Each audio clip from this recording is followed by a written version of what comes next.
नमस्कार जय जगन्नाथ दर्शक बंधु एसपी एस्ट्रोलॉजी ओडिशा चैनल को आपण मानक स्वागत।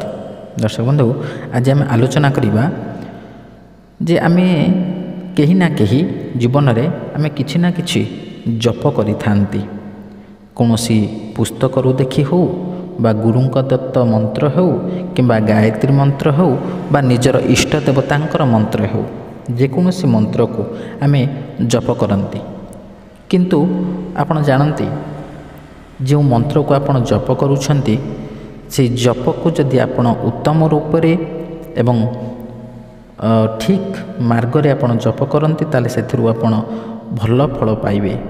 जदि कोनोसी नियम न जानी भूल उपाय रे आपण मंत्र जप करुछंती तेबे से मंत्र जप करिबा द्वारा आपण निश्चित भाव रे पापर भागीदारी हेबे। तो सही जप समय रे आमे केउ विषय प्रति ध्यान देवा दरकार। तो सही विषय आम आज आलोचना जे जप समय रे केउ विषय प्रति ध्यान देवा उचित विस्तृत भाव आलोचना करवा। किंतु ता पूर्व एक अनुरोध जदि आपण माने हम चैनल को प्रथम थर पर आसी थांती तो वीडियो को लाइक करंतु शेयर करंतु और चैनल को सब्सक्राइब करी पाखरे थिबा बेल आइकन को प्रेस करंतु। तो दर्शक बंधु चलंतु आरंभ करवा जे जप करबा समय आमे केउ नियम को मानिबा दरकार। प्रथमे अशुद्ध और अशौच स्थान रे जप करिबा नाही। जप समय रे केश मुकुला न करिबा नाही। जप समय रे नग्न हेबे नाही।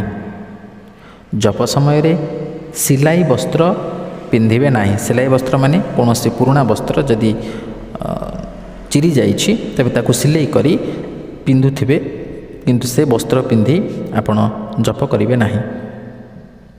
स्नान होई शरीर को पवित्र करवा उचित। स्नान पूर्व जप समय रे आसन उपरे बसिबा उचित।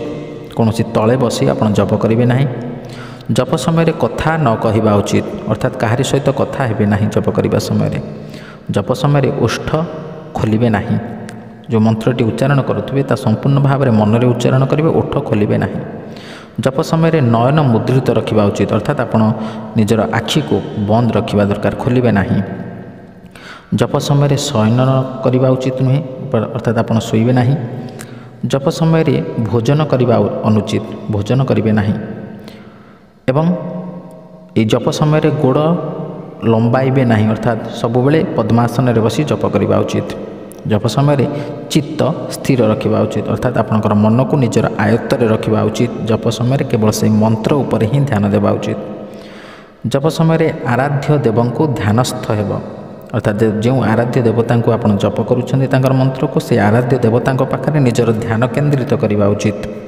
जनगहली स्थान रे जप करिवे नाही। जप समय रे जीभ और आखि हलाइबे नाही बा अस्थिर करिवे नाही।